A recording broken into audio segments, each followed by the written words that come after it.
Big TV భక్తి సమాచారం WhatsApp ఛానల్లో జాయిన్ అవ్వండి. అన్ని విశేషాలు ఎప్పటికప్పుడు తెలుసుకోండి. బిగ్ టీవీ ప్రేక్షకులకు నమస్కారం.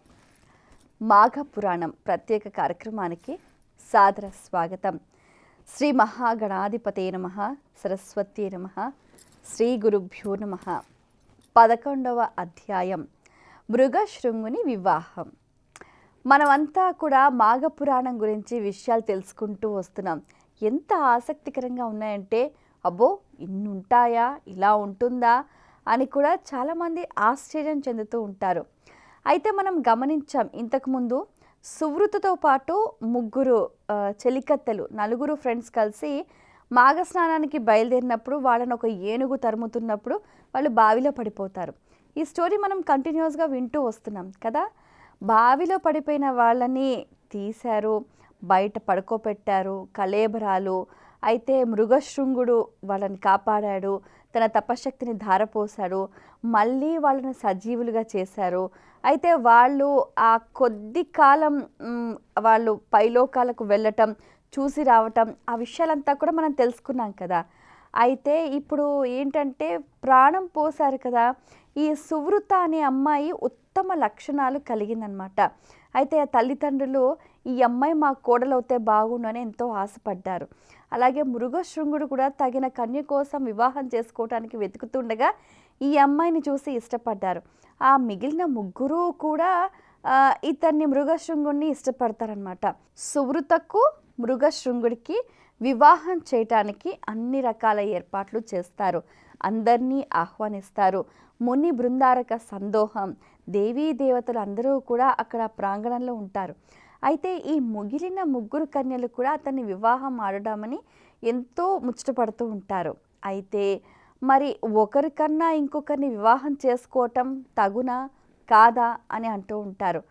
అయితే ధర్మబద్ధంగా వీరంతా కూడా ఒకటే కులానికి చెందినవారు, అంటే బ్రాహ్మణ కులానికే చెందినవారు కాబట్టి పర్వాలేదు అని చెప్తూ ఉంటారు. ఎందుకంటే కృష్ణుడికి అష్టభార్యలు ఉన్నారు అని, అలాగే ఇలా రకరకాలుగా చెప్తూ ఉంటారు. ఏది ఏమైనప్పటికీ వివాహ బంధం, అందులో ఉన్న ఔచిత్యాన్ని అక్కడ మునులు అంతా కూడా పర్వాలేదు అని, బహుభార్యత్వం అంటే ఏంటి, ఇక్కడ ధర్మబద్ధంగా జీవితం గడిపితే ఎక్కడా మనకి ఇబ్బంది ఉండదు. ఎప్పుడైతే ట్రాక్ తప్పుతుందో అప్పుడే అన్ని ఇబ్బందులు వస్తాయన్నమాట. అది ఎలా ఉంటుంది ఏంటి అనేది కూడా ఈ మాఘ పురాణంలో చాలా అద్భుతంగా తెలియచేశారు. సరే ఓకే అని సువృతకు మృగశృంగుడికి వివాహం, వీరితో పాటుగా మిగిలిన ముగ్గురికి కూడా కలిపి అన్ని ఏర్పాట్లు చేస్తూ ఉంటారు. సక్రమంగా కార్యం జరిగిపోతుంది. అసలు ఇంతకీ ఈ క్రమంలో ఋషులు మునులు చెప్తూ ఉంటారు అసలు వివాహం అనేది 8 రకాలుగా ఉంటుంది అని. మరి ఇందులో మనం ఏ రకమైన వివాహం చేసుకుంటున్నామో విని మీరే డిసైడ్ చేసుకోవాలి. అసలు వివాహం ఎలా ఉంటుందంటే బ్రహ్మము, దైవము, ఆర్షము, ప్రాజాపత్యము, అసురము, గాంధర్వము, రాక్షసము, పైశాచికము, ఇవి 8 రకాల వివాహాలు అన్నమాట. ఈ బ్రాహ్మము అంటే ఏంటిది, ఒక కన్యని వాళ్ళు దానం చేస్తారన్నమాట, కన్యాదానం చేస్తారు, పాణిగ్రహణం చేస్తారు. అయితే అలా చేయటం వల్ల ఆ కన్య ద్వారా జన్మించిన పుత్రుడు 21 తరాల వారిని తరింపచేస్తాడు అని ప్రతీతి. ఇది బ్రహ్మం. దైవము అంటే ఏంటి, యజ్ఞ యాగాదుల క్రతువుల కోసం ప్రత్యేకించి చేసే వివాహం అన్నమాట. వారు ఏంటంటే వారికి జన్మించిన పుత్రుడు 14 తరాల వారిని కూడా ధరింపచేస్తాడు. అంటే పుత్రుడు కలిగితే పున్నాము నరకం నుంచి విముక్తి కలుగుతుంది అని మన పెద్దలు చెప్తూ ఉంటారు కదా, ఆ కోవలో అన్నమాట. అలాగే ఇంకా ఆర్షము అన్నమాట, అదొక రకమైన వివాహ పద్ధతి అన్నమాట. కన్య గోవులు సంబంధించి చేస్తూ ఉంటారు. అలా వాళ్ళకి కలిగిన పుత్రుడు ఏంటంటే 6 తరాల వారిని తరింపచేస్తారు అని ప్రతీతి అన్నమాట. ప్రాజాపత్యం అంటే ఏంటి, మీరిద్దరూ కలిసి సంసారం చేసుకోండి, జీవనాన్ని సాగించండి అని చెప్పి. అంటే ఇప్పుడు మన ప్రస్తుతం లౌకికంలో ఏంటంటే అరేంజ్డ్ మ్యారేజ్ అన్నమాట. ఇది ప్రాజాపత్యం కిందికి వస్తుందన్నమాట. సో అలా ఒక వివాహం. ఆ తర్వాత అసురం అంటే ఏంటి, వరుడు దగ్గర డబ్బులు తీసుకొని కన్యనిచ్చి పెళ్లి చేయటం, ఇది అసురం అన్నమాట. గాంధర్వం అంటే ఏంటి, ఇద్దరు ప్రేమించి పెళ్లి చేసుకోవటం, ఇది గాంధర్వ వివాహం అని అంటూ ఉంటారు. తర్వాత రాక్షసం అంటే ఏంటి, అమ్మాయిని ఎత్తుకెళ్ళిపోయి చేసుకోవటం. ఇది మనం చూస్తూ ఉంటాం అన్నమాట, లవ్ మ్యారేజెస్. సో అమ్మాయిని ఎత్తుకెళ్ళిపోయి పెళ్లి చేయడం అనేది రాక్షసం అనమాట. అది రాక్షస వివాహం అంటూ ఉంటారు. ఇంకా కొంతమంది మోసం చేస్తూ ఉంటారు. అంటే ఏంటి, మాయ మాటలు చెప్పి చెప్పేదొకటి చేసేదొకటి మోసం చేసి పెళ్లి చేస్తారు చూసారా, అది పైశాచికం అన్నమాట. సో ఇలా 8 రకాల పెళ్ళిళ్ళు ఉంటాయన్నమాట. సో దీనికి అంతటినీ కూడా వివాహం ఇలా ఉంటుంది. ఇప్పుడు మనం ఏది చేసుకోవాలి, ఉత్తమోత్తమంగా బ్రహ్మము, తర్వాత దైవము, ఈ రెండిట్లలో అయితే బెటర్ అన్నమాట. ఎందుకంటే ఏది అయినా కూడా ధర్మవర్తనంగా జీవనం సాగించడానికి మనం ఇప్పుడు పెళ్ళి ఎందుకు చేసుకుంటాము, సమాజం ఉత్తమమైన సమాజానికి ఉత్తమమైన పౌరుణ్ణి అందించడానికి అని. అంటే మనం ఇప్పుడు ఏదైతే బాహ్యంగా లౌకికంగా అనుకుంటూ ఉంటామో అది కాదండి. ధర్మం ధర్మం ధర్మం ధర్మవర్తనమైన జీవనాన్ని సాగించడానికి అలా అన్నమాట. అందులో ఉన్న ఔచిత్యాన్ని మనం గ్రహించాలన్నమాట. పూర్వకాలంలో సౌభరి అనే ఒక మహర్షి ఉండేవాడు. ఆయన నదీ తీరంలో తపస్సు చేసుకుంటూ ఉండేవాడనమాట. ఆయన మాంధాత దగ్గరికి వెళ్తాడనమాట. అయితే మాంధాత దగ్గరికి వెళ్తే మీరు అడిగిందందరికీ ఇస్తూ ఉంటారట కదా, ఎవరిని ఏమీ కాదు లేదు అనకుండా ఇస్తూ ఉంటారట కదా, మేము ఒకటి కావాలని వచ్చాము అని అంటారు. చెప్పండి స్వామి, మరి సౌభరి మరి ఎంతో మహర్షులు, తపస్సులు, పుణ్యాత్ములు, సత్పురుషులు మీరు మా దగ్గరికి వచ్చి అడిగితే మేము కాదంటే ఎలా, మళ్ళీ మీరు శాపం ఇస్తారు కదా, సరే మీకేం కావాలో అడగండి అని మాంధాత అభయం ఇస్తాడనమాట.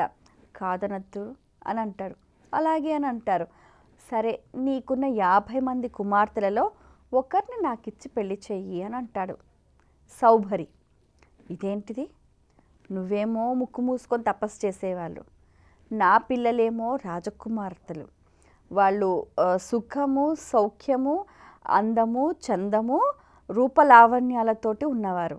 నువ్వు చూస్తేనేమో ఎలా ఉన్నావు, ఎప్పుడూ తపస్సు తపస్సు, ఎలా ఇచ్చి పెళ్లి చేసేది, ఈయనంటేనేమో మునికి కోపం వస్తుంది, ఇవ్వాలంటేనేమో కూతురు జీవితం ఏమైపోతుందో అని మాంధాత చింత పడతాడనమాట. సరే ఆల్ టుగెదర్ ఈ మ్యాటర్ని సెటిల్ చేయడానికి ఒకటి ఉపాయం ఆలోచిస్తాడు. సరే నా 50 మంది కుమార్తెల దగ్గరికి తీసుకువెళ్తాను, వారిలో ఎవరైనా నిన్ను ఇష్టపడి చేసుకుంటానంటే వారికి నిన్నిచ్చి పెళ్లి చేస్తాను అని అంటాడు.